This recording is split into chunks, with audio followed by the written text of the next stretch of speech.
Hey, guys, come sit down. What a beautiful night, yeah? You know what I see when I look at the fire here? I see the red and orange flames, but I also see the wood that's burning. The way the logs turn bright red and yellow, then black, and then white. Can you see it? Our eyes want to focus on the fire itself, but our mind looks for meaning inside it. Where is the fire coming from? What is it burning? When you look inside, you see the logs and the branches. Without them, the fire wouldn't exist, right? So when you see deeply, you look past the surface of things around you and question. Find answers about all of those things. People, too. Looking at someone in town, you might see their clothes, their hair, their jewelry. But you won't see what they're feeling or what they believe in. Not without seeing deeply into their character, and you know what? You'll find that so many people underneath the surface feel and believe the same ideas. Not all of them, no. And that's why you must see deeply. Look hard and take time to understand the people around you. But remember, you hold your own ideas about what is right and what is wrong. You have a deep understanding of yourself, even now, that your friends in school do not have about you. And sometimes, your opinions and beliefs about yourself will contrast with others. When that happens, you may see something new you never knew before. To see deeply, be open-minded but firm in what is true. Listen closely. Do you hear the sounds all around? The crackling and popping of our fire, the clicking of bugs, the singing frogs in the river. Listening is just as important as seeing, maybe even more important. What if it's pitch black? You can still hear even though you can't see. By listening closely, you can still find your way in the dark, and that's powerful. If we're distracted, listening to other sounds instead of paying attention, then we might not notice, right? That's why focus is so important. When your mama and I say, hey, listen, you know to focus on us and hear what we are saying. It's not easy, I know. There's so many other things happening all around you all the time that it can be really hard to pay attention. Don't be afraid to try. To practice listening. Even when our instinct is to interrupt, to correct. Hearing the full details of what someone is telling us is a superpower that lets us see deeply into them as people. It helps us learn more about them. And when we learn more about them, we can understand them in ways that might even make them feel better. You know what happens when you see deeply and listen closely? Your understanding grows. You develop the power to reason honestly. You can find the truth inside things, and people, too. Use the facts you find to comprehend them. Like the campfire. You've observed the logs burning, so you understand that things lit on fire can burn, and fire what causes that. Do we burn metal? No.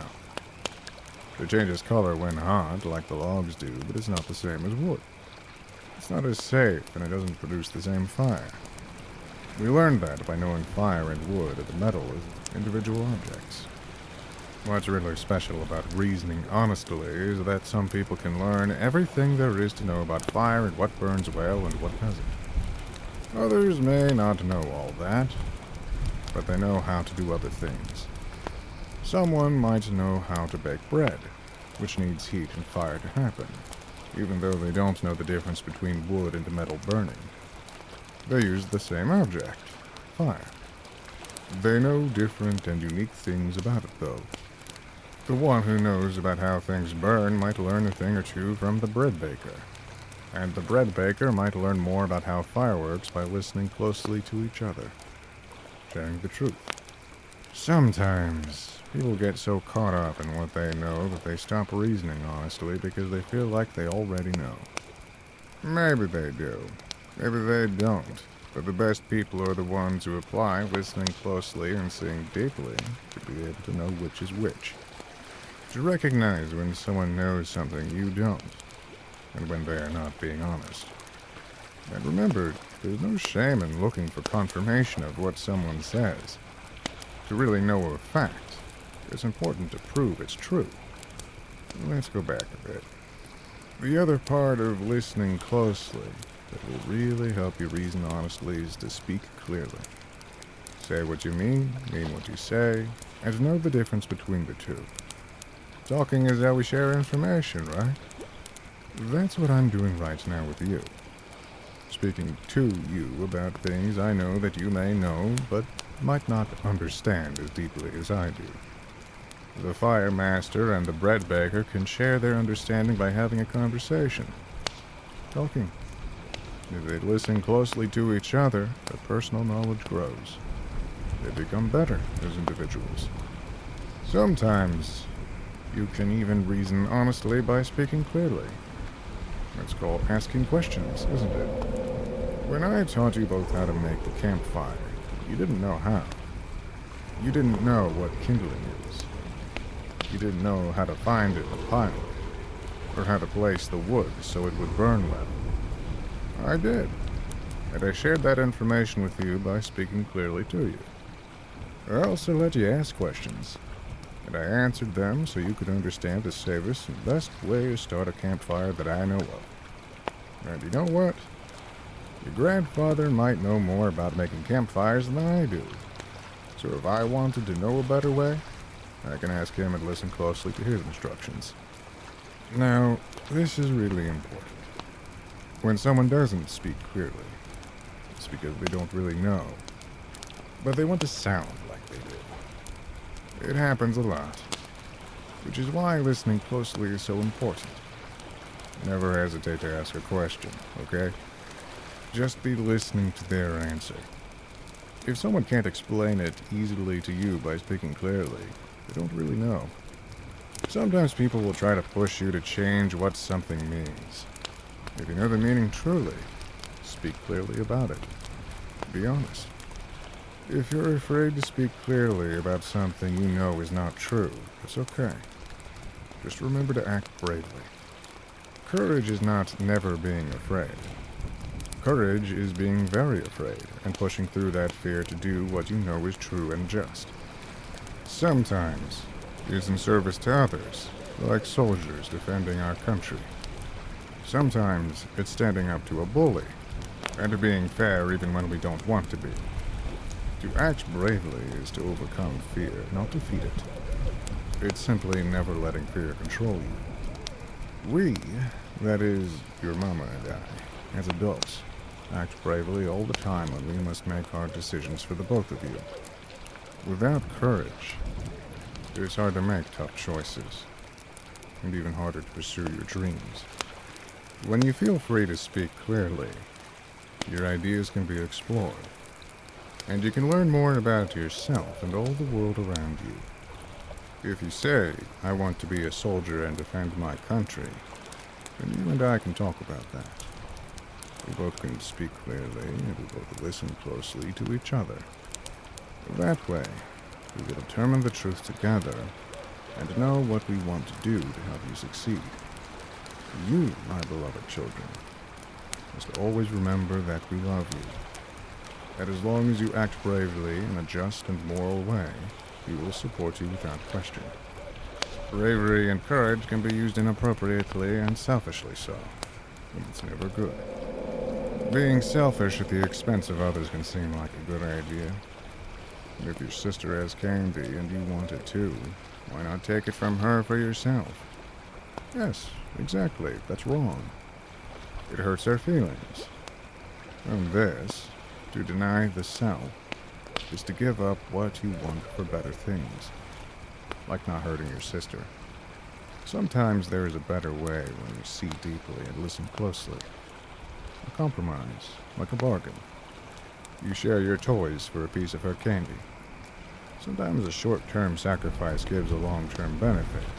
Like, I won't take my sister's candy because I want her to help me study, and you won't help if she's mad at me.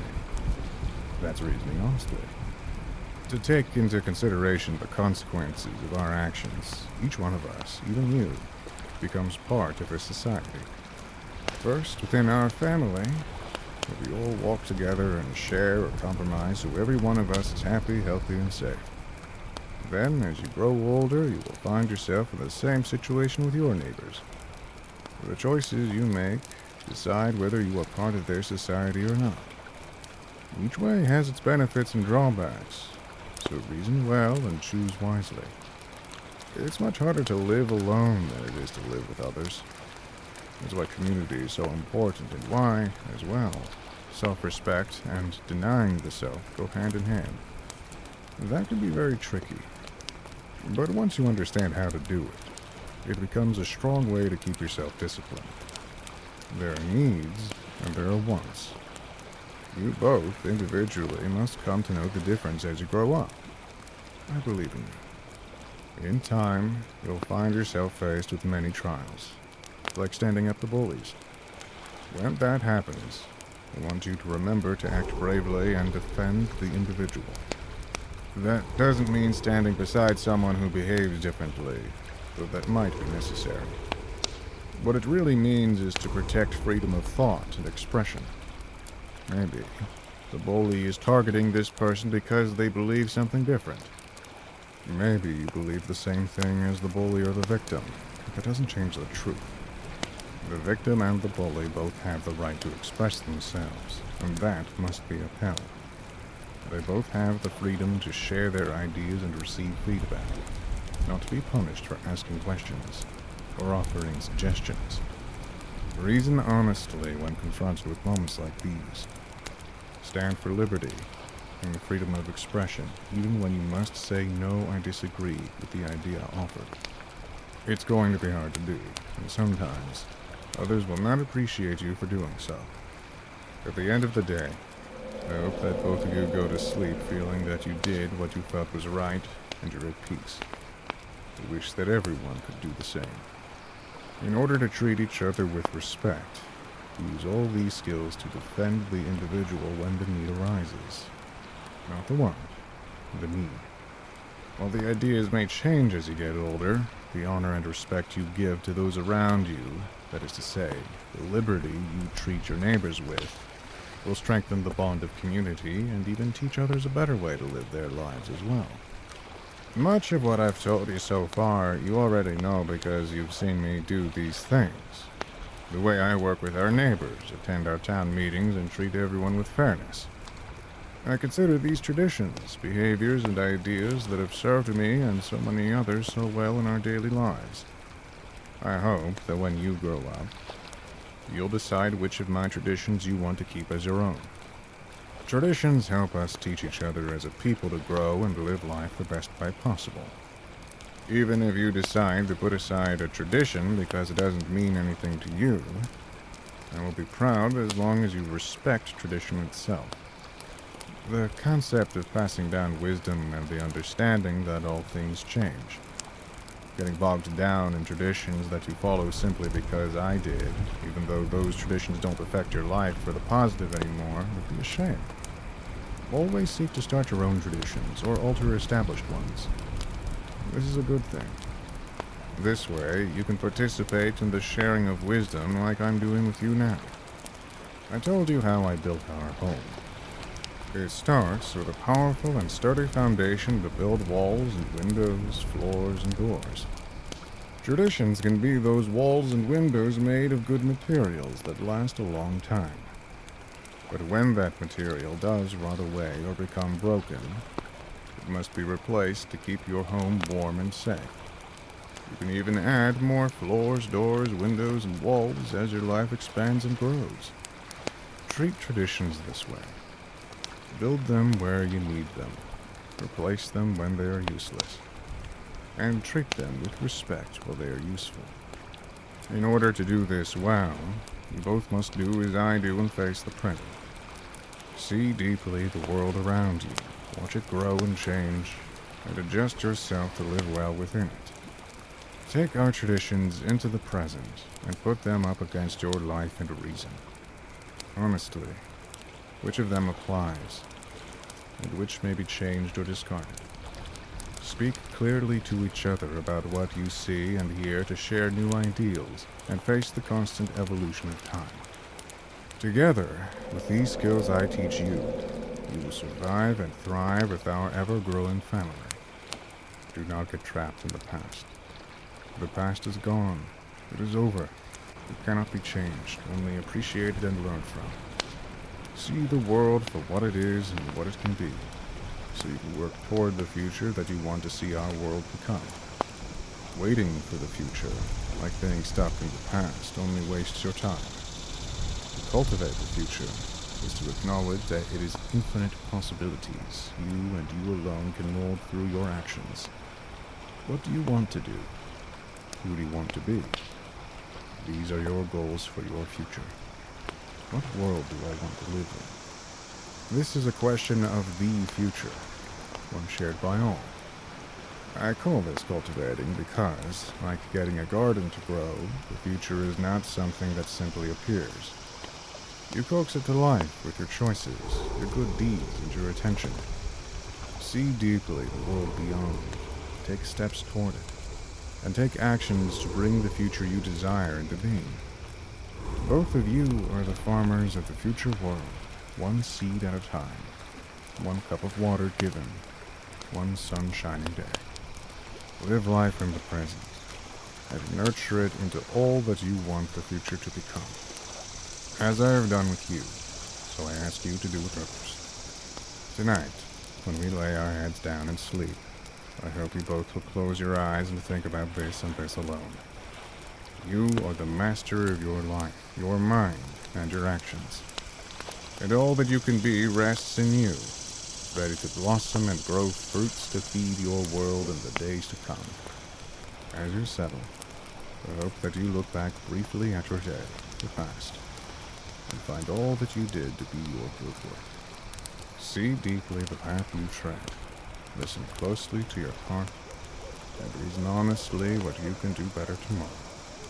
Then give yourself the courage to act bravely. You, my children, are the future I cultivate, and the foundation of my love, always. Chin up, shoulders back, eyes forward unto dawn.